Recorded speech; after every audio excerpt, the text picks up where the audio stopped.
If you're wanting to build a lean physique, you need to start doing more, right? I mean, you do see it all over social media. Do more cardio, be in a bigger deficit, do more sets, sweat more. Okay, yeah, the scale may go down, but you'll just look like a smaller version of yourself. Like if you're trying to get lean, your goal probably isn't weight loss. You're trying to fully transform your body to get that athletic, lean look. This means you need to strip the fat, but also build muscle at the same time. Weight loss and fat loss are two completely different things and need two different approaches. And that's exactly why I started uploading on this channel, because we're all fed this same shit from loads of influencers saying you need to do more to lose more fat. But the reality is you don't need to be doing nearly as much as so many people are saying. I found that doing just 4 sessions a week is the sweet spot for completely transforming your body and getting that lean physique that you're after. Like it gives your body enough time to recover, but also enough time in the gym to move you closer to your goals. Now, before people start saying that's not enough time to make progress, take a look at my client Callum. Before working with me, he was training 6 times a week for months and going nowhere.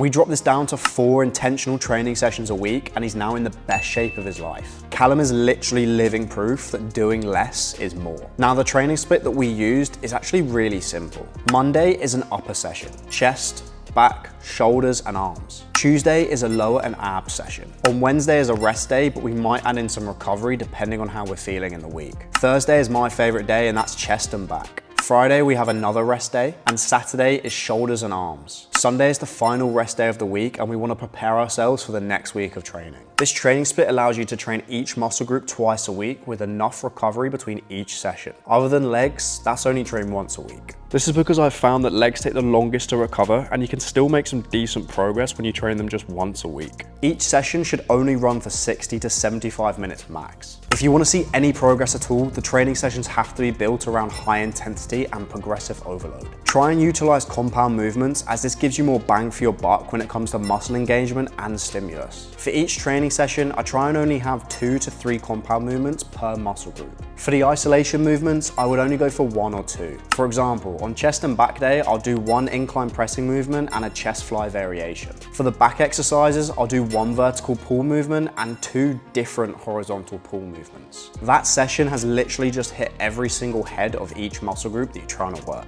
Now, for every exercise that you do during the week, you want to be aiming for 6 to 10 reps. And I wouldn't do any more than 3 sets per exercise. I do only usually stick to 2 working sets per exercise though, and I only add that 3rd one on if I feel like I need to warm up for that exercise. Now, every working set that you do, it has to be done to complete failure. Like you physically cannot get that weight up for another rep. Those final reps where you're really pushing to get the weight up, that's where you'll see the most progress, because that's where your muscle actually tears. You can't repair and grow your muscles if you're not tearing the muscle fibers in the first place. So make sure you're training till failure. I cannot stress that enough. Now, at the end of each session, I'll always do 15 to 20 minutes of zone 2 cardio. This is things like incline walking, Stairmaster, or even some light cycling. As long as your heart rate is sitting between 60 to 70% of your maximum heart rate, then your body's primary fuel source for that bit of exercise is going to be your fat stores. Because the intensity for zone 2 cardio is so low, it doesn't destroy your recovery like running or a HIIT session.